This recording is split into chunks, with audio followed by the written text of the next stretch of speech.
Yes, welcome back to the South Coast Footballholic.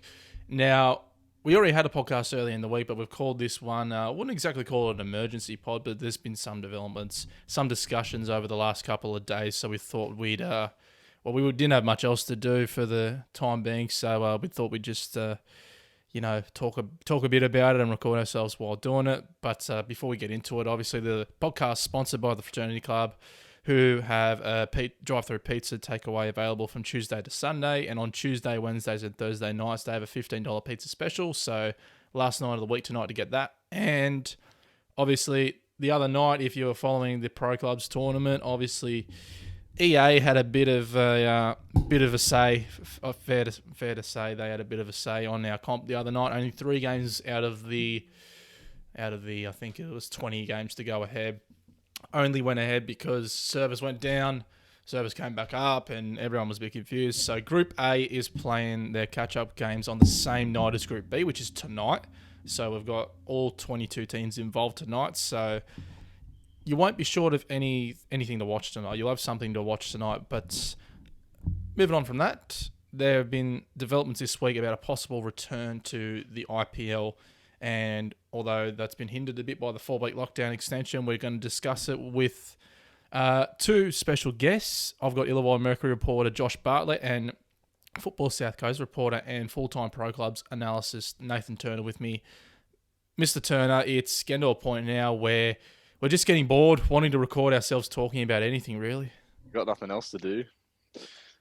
Just keep bringing back on the pod. Just do like a daily routine. I don't know if people would actually be keen on that every day. I know, it gives us something to do. And also, for the people as well, thanks for watching the first YouTube video for our podcast the other day. This one will be hopefully up in time. We had a bit of upload issues the other day, but they'll hopefully be sorted today. And it's in HD as well, which is perfect. But I've also got with me, I've brought him back, the scribe, the sports scribe of the Illawarra Mercury, Mr. Josh Bartlett. And for those who don't know, Josh wrote an article in the Mercury yesterday speaking to Football South Coast CEO Anne Marie. So for Josh, for the people who haven't read the article yet, tell us a little bit what's in the article. Hey guys, good to see you both. I guess the story was after yesterday's lockdown extension notice announcement. I just kind of wanted to get a feel from Football South Coast about plans to return and things like that. And they probably surprised me a bit by saying they are hopeful of their competitions returning. I think most of us pretty much ruled a line through this year. Understandably, it's out of our control. I don't think you can blame anyone for this season being wrecked, really. And yeah, they surprised me. So they're keen to get the football back. I am after lockdown, which if all goes to plan, that will be after this current one ends on August 28th. With the idea of playing 3 or 4 rounds, just straight rounds, no finals. Play 3 or 4 rounds across the comp before the end of October, before the cricket really is in full swing. Oh, so they're only talking about... So they're not going to play the rest of the season. They're only going to play 3 or 4 rounds. I think they've just accepted the fate that we're running out of time to play a full season. And I think the aim, talking to Amber, the Chief Executive Officer, the aim is more about mental health and fitness, getting people to have a run around with their mates and just get back on the field. Right. So I didn't know that. I thought they were trying to play... the 7 or 8 the 8 or 9 games left. With if they're only going to play 3 or 4 games, does that mean promotion relegation? It'd be out the window, wouldn't it? Yeah, well, it seemed it seemed unimportant yesterday, but it is something I intend to follow. But I'd imagine that would be relegation, promotion put on hold. Surely, it's been such an impacted season now. Well, yeah, there's 2 sides to that story that, first off, Nathan and I didn't even know about the plans to only play 3 or 4 games. If that's the case, if it's only 3 or 4 games, then you're better off just maybe starting trials earlier, I reckon, and just starting training a bit earlier just to get to kick around with everyone, because 3 or 4 games, the competition... obviously no finals, fair enough. But if it was a possibility of getting the 8 or 9 games in, then it makes it worth it. But if it's 3 or 4 games, then my view is just to maybe have trials a bit earlier and then start training a bit earlier. Everyone gets a kick around that way, but. Yeah, so if relegation and promotion got scrapped again, you'd hazard a guess the 3 teams at the top of the district league wouldn't be too happy. But at the same time, if they kept promotion and relegation, obviously those 3 would be happy. But then one of the 3 teams at the bottom of the Premier League would argue, well, we didn't get a full season, didn't get a full chance. Yeah, I mean, you could argue that all 3 teams in district league deserve promotion this year. It's been such a good race. It's been quite a tightly contested race at the bottom of the IPL as well. So, but I think it's fair. It's not a full season now, and we've run out of time, unfortunately, with these lockdowns continuing on. That's interesting. So when you were speaking to Anne Marie, the CEO for Football South Coast, how was the feeling around the return? Was she optimistic? Was there a different feeling around the conversation? A bit of both. I mean, she said she'd been in constant consultation with clubs. The feedback from clubs have been mixed. I think at least everyone accepts this whole situation's out of our control. It just is what it is. As she said, the season had got off to a flyer. We had got through, was it 13 rounds uninterrupted? Yes. I mean, compared to last year, it looked like this year was brilliant. So we had such momentum. Then this latest outbreak of COVID's just kind of put a halt on everything. So, but she said the general feel is people just want to get out there and play again, and then enjoy the time with their mates and have a run around. So, my personal opinion is I admire the optimism. I think in a current time of negativity, it gives footballers something to cling on to and look forward to. Yeah. But whether the practicality of that works, I'm not sure. Yeah, 3 or 4 rounds isn't very practical. The only reason you would do it is just for the mental health side of things, which is an interesting point. And we touched on that in the article we wrote on our website yesterday, which we'll touch on a little bit later. But yeah, like you said earlier, a big point I took out of the article was that the feedback from the clubs was a mixed reaction. Yeah, that's obviously going to be a bit of a hindrance, maybe. You'd be guessing that the clubs down the bottom of the league wouldn't be keen to get back going, and the clubs at the top of the league would be keen to get back going. But how do you justify the rest of the competition though? Like, if you play 3 or 4 games, like, what games do you play? Do you just play the next 4 rounds? Because like you could say that if you come second or something, you say you gotten on the low end of the straw or something like that, because you're versing, maybe the harder teams in the comp, whereas the team that's winning the comp versing the bottom ones. So it's like, you sort of need to verse everyone once or twice from there. So I don't really rate the 3 to 4 games, as you said. So that's an interesting one. Well, that's what I was thinking when Josh said there might not be promotion or relegation, because if there was promotion and relegation, and it's easy for me to give this example, but let's take South Coast United, for example. I'm pretty sure after the break, after the lockdown started, they had, within the next 4 weeks, I'm pretty sure they had Albion Park, Wollongong Olympic, teams like that. So, like that's a tough ask for it. Yeah, that's a tough ask for a team. And I think they had, I think after Corrimal, the next 5 weeks or something was like top 5 teams. Because I remember there was a crammed, like, tough month run earlier in the season where they played all top 5 teams as well. And yeah, well, that's tough asking for them. And then Congeala at the same time, I remember at the start of the year, the first 5 rounds of that year of this year was literally top 5 teams. And that led to a coaching change, even though I thought they were holding their own for a bit. So there's things like that as well. But then you might have, I can't remember who Bellambi had, but Bellambi might have had maybe some mid-table teams or something like that, more of a chance to get some points. So if you're going back to 3 or 4 rounds, promotion and relegation, in my opinion, has to be out of the question, just simply because I don't think it's really fair.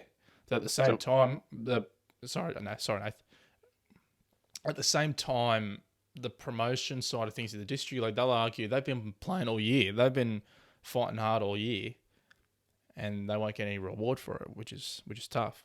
So do you still award a winner then? Do you still award top spot? Yeah. Because you could argue that, it doesn't count. Like, how many people argued that Woonuna's one didn't count last year because it was a shortened season. But this one's going to be even weirder, because at least last year Woonona and Wollongong United played everyone once, so it was a fair game. Like, as much as as much as everyone didn't like it, I thought it was, fair game because you two sides are fairly even. Whereas if you play, as you said, different teams, different times, then they're going to get more points out of those lower teams if they play them more than your number two on the comp. So.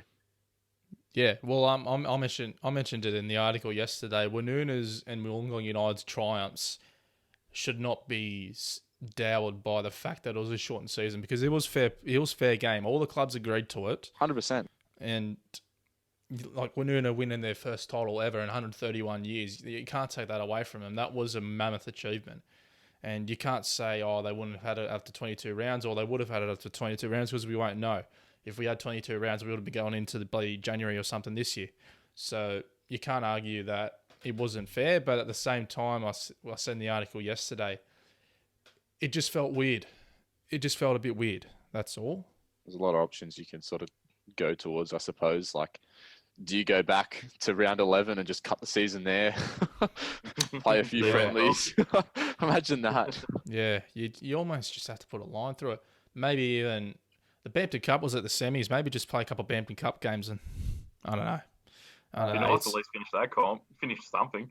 Yeah, it seems too much to navigate, and it feels like 3 or 4 weeks isn't exactly worth it. You're better off starting trials earlier, starting training early, I feel.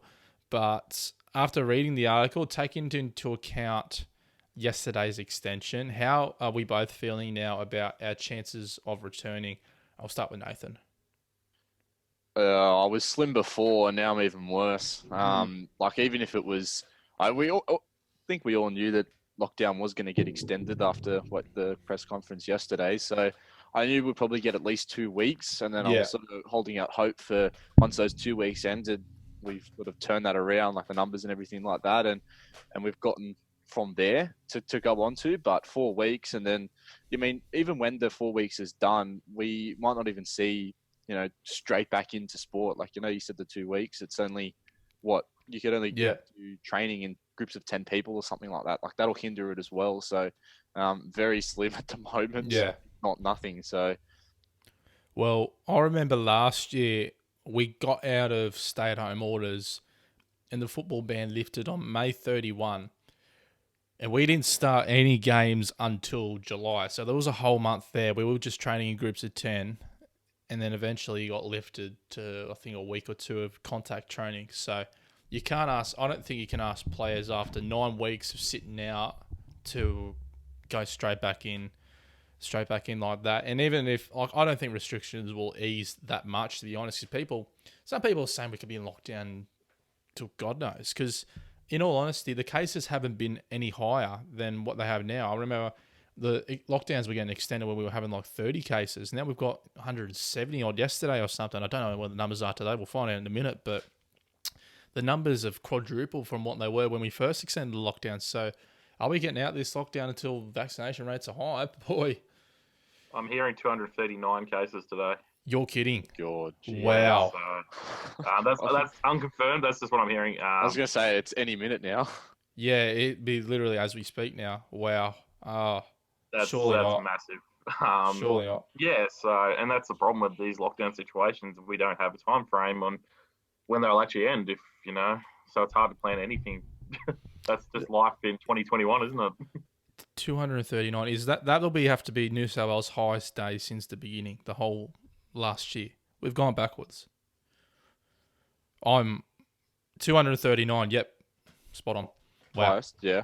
No, yeah, wow. Oh, yeah. That's put a sour note on this thing a bit, but yeah, this is probably an easy question after hearing that. Do we think the comp should return, Josh?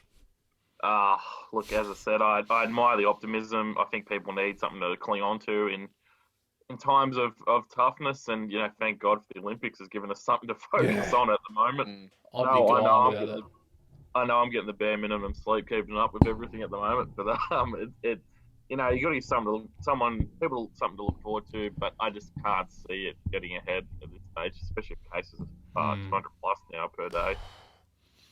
Yeah, grateful that we're safe. Grateful that the Olympics are on, I reckon. Nathan, what do you reckon about all this? 239 cases. Wow. Yeah, I think I it's wonder how many in the community. Yeah, literally. I think Josh summed it up pretty well.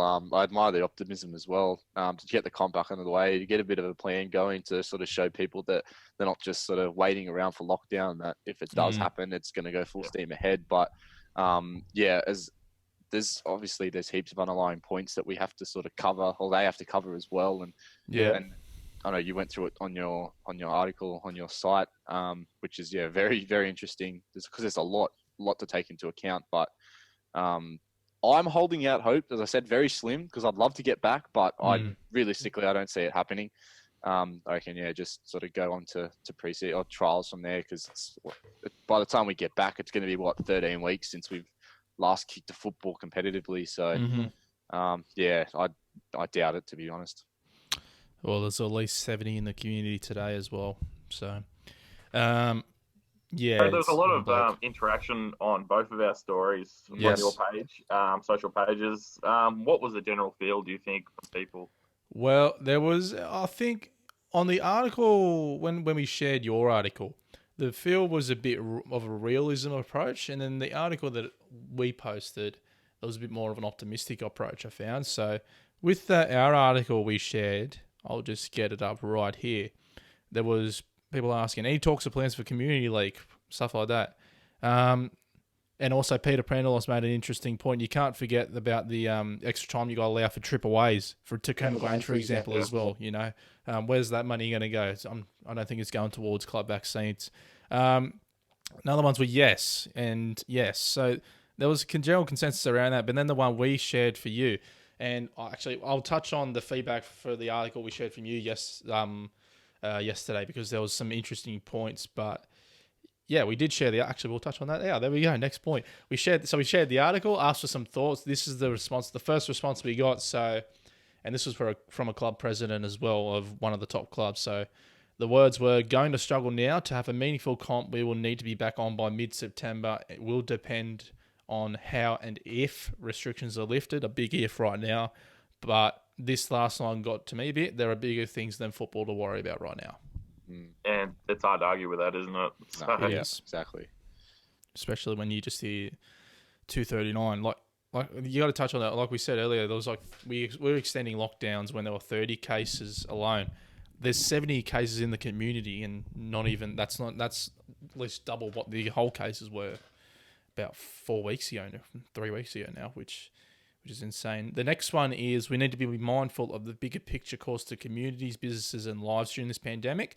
However, sporting clubs are a great support mechanism for young players that may just need the release at the end of all of this, which is another good point as well. And look, Nath, we don't want to touch on it, but obviously your club's been hit hard the last month or so with mental health and stuff like that. But it's a good point at the end of the day, that comment there. Yeah, it's a massive one. And speaking personally as well, as you mentioned, it's a great way to get social and active. And from my point of view, I don't like running on my own. Like I couldn't just go out for a jog. Whereas if I would train 2 times a week, play a game, play some futsal or something like that, I'd go in a heartbeat. Like I'd run as hard as I could. That's just how I am. So, especially with young players, they want to be active. They want to be around their friends, and they're going to be more active if they are around their friends. Which is that's a really good point as well. So, everyone is affected, and as you said, we need to worry about bigger things as well. But that is one of the bigger things we need to worry about too. And football clubs are a community; they're a business too. So to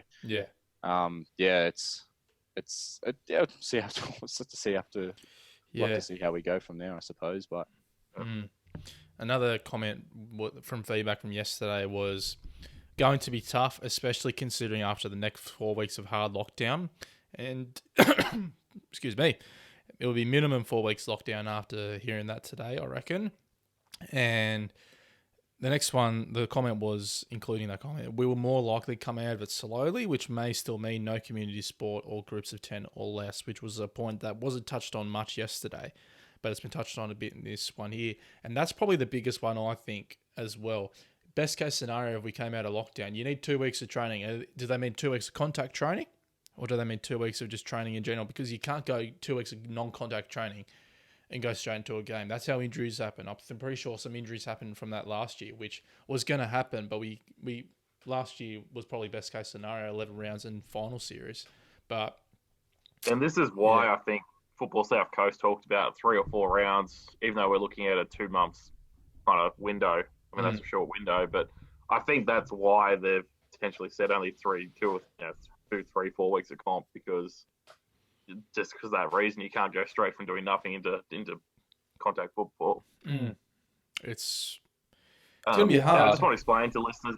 I want to explain to listeners too, in case they didn't know, the reason they've done the cutoff for end of October is not just because of cricket, but they are actually working with Cricket New South Wales on ways to make it work for some clubs and that kind of thing. But the cutoff is they want a month between October and December 1 player registrations and of course trials for next season and all that kind of thing. So I just thought I'd throw that explainer in. Yeah, fair enough, of course. And well, you need to allow an extra month, don't you? Because I'm pretty sure they said that in the article. For the next one, though, so we're going to touch on the article we posted yesterday.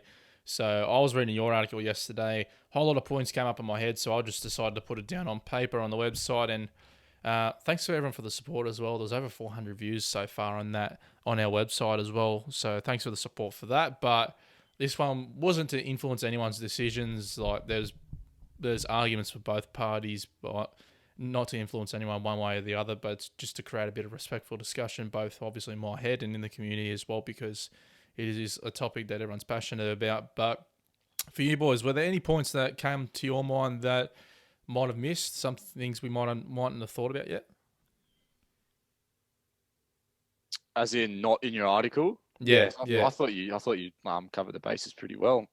Apart from obviously, once you come out of lockdown, did we go straight back to contact training? And that was obviously we touched on that already. But yeah, because like we came out of lockdown last year, that hard lockdown, and we weren't allowed to tackle anyone, were we? We weren't allowed to share beers, weren't allowed to tackle. It was mainly just passing drills and sort of fitness as well. So I think that was the only other point that we talked about already. So yeah, the validity of those points as well. I think there was a fair few points in there that obviously I think that they had to have been considered. Surely, like there was about 4 cons and 2 pros that I found, and the 4 cons were player welfare, immediate turnaround, no time to work with. And does immediate return affect performance and maybe promotion and relegation? So promotion and relegation might be out of it. We're doing 3 or 4 rounds now. But if promotion and relegation was still in play, performance is going to be hindered as well. So that might, affect a team at the bottom's chance of going staying up or something like that. Well, yeah, like you look at, sorry, Josh, you look at some teams. You look at some teams and how sort of long they take to get going in a competition. Like they could take 4 or 5 rounds to actually start playing their best football. So if you get back into it and they sort of lose every game, then obviously you know that they're going to get better from there. And you touch on South Coast United season a couple of years ago where they think they didn't get a point in the first 11 games or something like that, and then they jagged a point in every game they played for the rest of the season. Yeah, they went unbeaten from regulation. So, obviously that we need to be playing as much as we can, but like those types of things, you need to be having some time to get back onto the field and get clicking again. Yeah, exactly right. Player welfare is one thing as well that has been touched on a fair bit over the last 12 months, particularly after coming back last year. And some people might say, like, player welfare, your local players, but you can guarantee, and I touched on the article yesterday, regardless of player welfare, 95% of players, if they were asked to return to play, they would return to play in a heartbeat. But like we said earlier, you tell me, if there's non-contact training, 2 weeks of non-contact training, do you go straight back into games? That wouldn't help. That wouldn't help injuries at all, I don't think. Yeah, you got to think about player safety in terms of both the COVID situation and definitely in terms of contact. Going from non-contact to contact is a big jump up. You couldn't just lockdown ends tomorrow, let's play the next day. You just can't quite do that. No, you can't. And another one that hasn't been touched on in this episode as much, but it had been touched on in the first article you did about 3 weeks ago, the immediate turnaround between 2021 and 2022. So what was said in the first article about 3 weeks ago, that it was preferred not to extend the season because of this exact reason, that the turnaround between the two seasons would be too short. And last year, the competition managed to successfully turn around between seasons last year when we ended on November 1st, which was the cutoff for what we've got this year. But at the same time, over half of the competition's players had already had 4 weeks off because the regular season ended on the 4th of October. And if the competition goes to plan this year, every single team will be playing till the end of October. And I think there was some cases when we were at the grand final last year that some teams were trialling that week after the season or something. Yeah, it's an interesting point that some clubs actually did that because I know my playing experience last year, we got knocked out week before the grand final and I couldn't wait for a break. I know it was a shortened season, but just those few weeks between you get into trials and when you finish the season, it's sort of just something to let yourself down in, let yourself go and just sort of relax for a little bit. So for teams and players to come straight from grand final into trials, and then even this year, if it's going to be everybody, I feel like there's going to be a lot of people who would want more of a break. But obviously there's been 13 weeks break at the moment, so I'm not too sure how it's going to go about then, but it might be just feeling like, going straight from normal season into trials, which just continue into like a normal season. But it's all up in the air. I think it could go either way for different players. So definitely have to keep mindful of that. Yeah, I think with regards to the break, it's like you want a break. Last year, even though we had that long break in the middle of the year, it kind of felt like you had to be on your toes always because like you didn't know what was going on, when it was going back. And it kind of didn't feel like a break. Like you always had it on the mind. It kind of felt like you were in the season, like not physically, but mentally you still were. So I think that's why people wanted to break a bit. But this year it feels a little bit more different, but we'll just see how we go. But another interesting point, we won't touch on the promotion and relegation thing now because we've spoken about that. There's no time to work with. So literally a day extension of this lockdown now, we're done for. And even if this lockdown doesn't get extended, I think you won't go back to community sports straight away as well. So I think it's quite bleak. It's a shame too because we kind of touched on how exciting the race was in the District League. We had 3 standout teams. I think, correct me if I'm wrong, but I think they were only divided by for and against. Yep. Only one team is 3 points behind now because they didn't play the game the weekend it got suspended. So that's only why, yeah. Yeah, okay. And then at the bottom of the IPL table, we had a bit of an interesting race too because South Coast United had started to pick up a couple of results or at least show some more promise in their last couple of weeks. And Cringilla was starting to look a bit vulnerable there for relegation. So it's a bit of a shame we may not see how that pans out. Well, you got to remember that South Coast United's last game was a 2-2 draw against Coniston, who were at that stage unbeaten for a while and flying. So we talked about it a couple of times on your podcast, Jared, and I said I thought they definitely were showing signs of improvement, and it's a bit of a shame in that regard. But then again, in that regard, would South Coast United then deserve to get demoted after showing promise in the last few weeks? You'd have to scrap it, wouldn't you? It almost feels like you'd have to. It'd just be unfair because at this stage, as you said, like South Coast United were turning it around.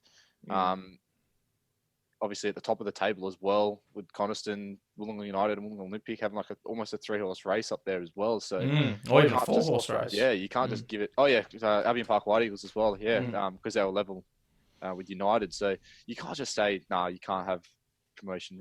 You can have promotion relegation because like everything goes down to that sort of to the wire from there, even with the title. So. All right. So before we wrap it up, so no notes or anything. Don't close the laptops because the Zoom's still on. Close the notes. Close the notebook up. Before we wrap this up, our own personal opinion, everyone's who's listening is going to be different as well. Should we be thinking about going back to this season? Should we just forget about it? What is your concrete answer to it? I'll start with Josh. I think let's shut the gate and move on. Unless it's just a fun kind of return for a couple of weeks. It doesn't mean anything. People just having to kick around. Officially, in terms of official comp, we're done, I think. Yeah. No. Yeah, completely agree. I can just scrap it from there. maybe come back for training, maybe a bit of off-season / pre-season before Chrissy and trials and stuff like that. But in terms of competition, I think they should just leave it at that. I think as much as I would like for it to come back, I think it's just too long gone, because this is the longer off-season than any player has ever had. So. Sorry about that. My dog came off, tried to go underneath, got his legs tangled in the microphone. The microphone got unplugged, but we moved. We're still going. The dog's scratching on the door, wanting to get out, so we'll have to leave him out. But yeah, my opinion of this is, I don't think there's much point in going back for 3 or 4 weeks. You're better off starting trials earlier. You're better off getting training in earlier. Unfortunately, the way COVID's impacted this season, it is not much of a result. You might as well just start summer football early, I reckon. Start training early, in my opinion. But yeah, so some interesting points to come out of that. We'll see how we go. But as always, thanks for joining me, two boys. Thank you. Good to see you both. Bro, I'm feeling the love. Nath, I'm grateful for the bros. Nath, I'm sure I'll see you on the stream somehow tonight. Big night ahead. We need some points. We need some points, definitely. But we've only got 3 games tonight, so we can't get max points. But surely you can give us 3 points for a bye. Well, no one gets 3 points for a bye, you know that. But yeah, we'll see how we go. Tune in tonight as well if you get a fraternity club drive-through pizza voucher. Get your stream up and watch the FIFA. It'll be good. Thank you. Last point, guys. Shout out to the Matildas playing on Friday night. Good luck in their quarterfinal. We're hoping to see Caitlin Ford back after her hiccup with injury before the last game. So fingers crossed she plays, and good luck to the Aussies. Follow Josh's Olympics blog as well.